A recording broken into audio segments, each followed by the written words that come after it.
This video took entirely too long to compile. I often work overnight on my videos because I have a daytime job and a pretty demanding one at that. So I get home, sometimes I don't have energy to jump into it right away. So a lot of my filming happens between 2 a.m. and 4:30 a.m. or so. If that doesn't get your subscription or at least a like, I don't know, maybe I'm in the wrong hobby. Let's jump into the hardness testing. So here's my Leeb tester. We're going to put the blade on and test it for hardness. I'm going to be poking it in the area where there's more meat, not above the hollow area where the spring recess is cut out. And let's see what the average of 5 strikes is. Oops, needs to be in HRC. Oh, 63.2. Oh, that's 35 EM? Oh, I don't know. Okay, 61, that's more normal. Let's keep going and we'll see the average. And then if 63.2 was an outlier or outside the tolerance zone of this device, then we'll have to throw it out. And like I said, the device will calculate the average, which is 61.3. So let's recalculate and I'll post the results on the screen. I know, in today's knife world, it's kind of hard to impress anybody with 61 HRC, but let me tell you, and I'll show you in a minute here, it's an ideal range for S35VN.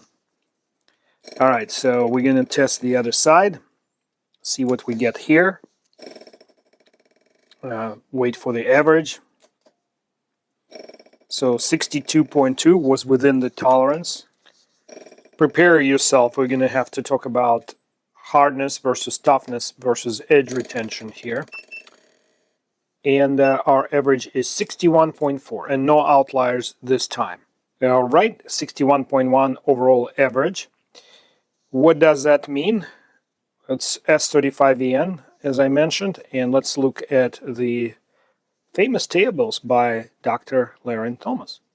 And here's Larrin's table for cutter test results. We're at 61 to 62 area. And here's the S35EN there on the top. Kind of hard to see with all the steels. And that's the zone where the edge retention falls. And the green line here is MagnaCut. So at this hardness, it has the same edge retention as famous MagnaCut steel, represented by the green line there, when it is at the same hardness. And how about the toughness? So we got 61 to 62 HRC, and this is the table that Larrin presented for Charpy test, which tests how chippy the edge is. And as you can see, S35EN is kind of middle of a pack here, right at 10 foot-pounds. The green line at much higher toughness represents MagnaCut, and we got a blue line for S35EN. But that's a Sharpie test. It's not really useful for everyday user, who would be much more likely to pry with a knife than try to chop a nail with it. And that's what this test is doing. It's testing the toughness of the blade at a pretty thin point where I am about 3/8 of an inch from the tip, and I bend it to 15-degree angle to see if it will break the tip off or deform the blade. Then I also subject the knife to the twisting test, in which I exert as much torque as I can with my hand, putting all the internal components under immense amount of strain. Let's see. I don't see any bending on the blade. We'll check it in a second. Pretty straight to me. Everything seems to be functional. And the blade is deploying and retracting exactly as it was before. Let's validate that the tip isn't bent, and I'm placing it on this flat metal block to see if there any rocking appeared after the test. And here I don't detect any rocking. So far it's a tough little knife. As I'm setting the Pro Chaves in the wooden clamp in front of the Hype Smasher, first thing I do is verify the lock function. It functions, so I did not over tighten the knife. Now I'm just going to clamp it down to emulate the human hand grip. And I'm using steel rods that are covered in rubber hose to approximate the skeletal structure of a human hand. And this 2.5-pound ram drops 6 inches. And the reason the ram is protruding is because the knife is recessed by the same amount. Let's check the lock function. It's kind of tight. Let me take that out. Check it again. Something is going on. Possibly I'm encountering some kind of internal damage. Let's do it one more time. Hopefully it's just a fluke. Alright, let's check the function again. I need third hand for this one. Alright, so let me press the button here. Oh, I'm struggling. I can't get my hand in there properly. Compress the button, or the button is stuck, or something is going on. Let's take it out. I think there's permanent damage that this knife sustained. Didn't really want to break that one. I was starting to like it. Let's check. Press that button. So the blade is in one piece, but it's rocking up and down, and I cannot get the button unstuck. Took it apart. Alright, so I opened it up, and became very clear to me why the knife was stuck. I had to disassemble it with the blade out. The reason it was stuck is the push button or plunger broke off clean at the bottom portion of the barrel. Here's a similar component from a different knife. That's what it looks like in one piece. And obviously this top head broke off, and it broke off where the stem meets the actual hollow plunger side where the spring goes. And the plunger was hit so hard that this piece got stuck. You can see, when I'll pull it out, I'll show you. You can see where the blade struck, and it pushed it off to this side. Uh-oh. What's this I see? Ah, no. So to extract the remnants of the plunger, I had to use a carbide drill and drill out this piece. It was lodged in like so, because the spring compressed and was exerting enough pressure to hold it in place. There's nothing else I could do, but it's a scrap part anyway. So that's what it took. Now I am going to change the setup and zoom in on the damage that was not caused by the spine whack, but was caused by an inappropriate selection of this here stop pin. It's a hardened pin, and the way they manufacture them, when they cut them apart, there's this taper on each side. And as you can see, it's inconsistent. It's a little bit more of a taper on this side than on this side. So this is a standard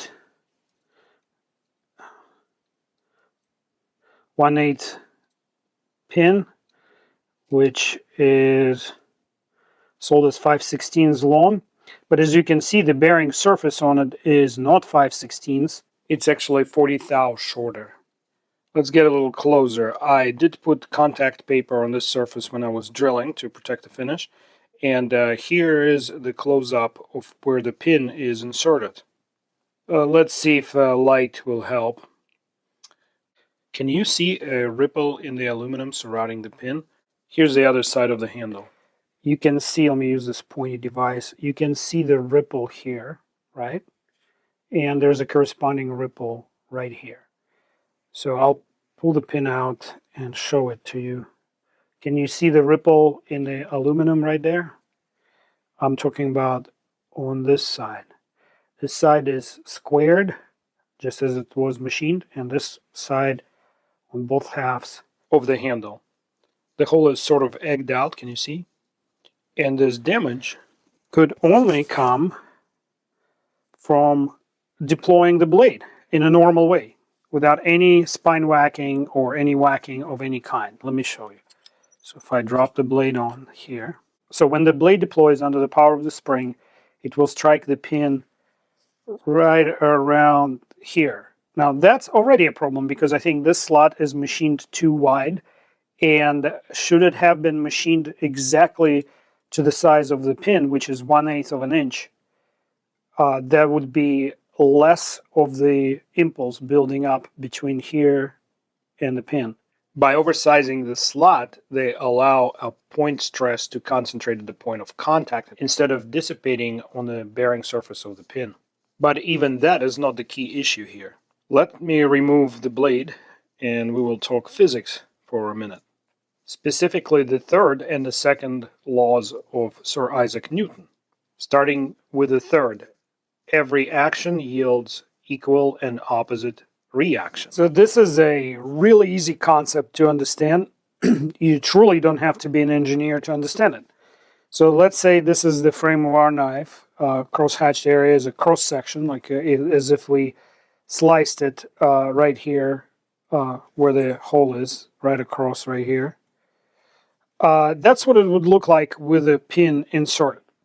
So let's talk about this. So the diameter of the hole has, by definition, to be just a hair, maybe 1/1000th of an inch on each side, larger than the diameter of the pin. And it's okay for the pin to have a taper on the end, which is equal to, say, 1/5 of its diameter. This is a well-selected pin on the drawing to start with. So when I apply this force here, the pin will transfer the force to this corner. Right? But it will also rotate somewhere around this pivot here, imaginary pivot, and this corner of the pin will also exert pressure here, and then some of that pressure, all materials deform elastically, meaning not permanently, when under pressure, so that cylindrical surface will generate reaction force here and here. Right? Let's look at the case when the taper is much more pronounced, like on the pin here. So now you have a taper here. I'm exaggerating a little bit for illustration purposes. So now the reaction force is distributed over a much smaller surface, creating pressure here and here. And so all your stresses start building up here, and these stresses are like vectors, right? So they would distribute like this. And if any of these vectors exceeds the yield strength of aluminum, it will start plastically deforming, meaning creating a permanent deformation in a form of the wave. There's probably a matching deformation here, but it would be much smaller because of how much metal is supporting this area. Should that pin have been much squarer on the end, and still have a little bit of a taper, right? But the entire cylindrical area here would be participating in absorbing this stress. That just means it's round, right? And that's our pin that I'm cutting off. So very simple, very straightforward, very easily avoidable mistake. Let's take a look under the microscope. This is what it looks like at about 25x magnification under the microscope. You can clearly see the ripple in the metal here under the finish. This is the left side of the handle. Let's flip it on the right side. And you can see it on the right handle here. And as you notice, the wave, that deformation is pointing directly toward the back of the blade, meaning that the stress was coming from the front. And that could only happen from the strength of the spring. All right, let's talk about Newton's second law. Force is equal mass times acceleration. And the mass of the blade here is 0.38 newtons. The acceleration, the engine behind all this is this pretty hefty spring. So it accelerates the blade from the locked closed position into the locked open position. And the mass of the blade also, as it accelerates, it gains the momentum, which is a measure of inertia, which in turn is the first law of Sir Isaac Newton. Being a small company, I doubt Pro-Tech has an engineer on staff who, I hope, would have told them that a heavier blade would require a lighter spring. Okay, before you blame British in general and Sir Isaac Newton in particular, ask yourself a question. Is Pro-Tech, as a company, on a journey to make American knife industry great again?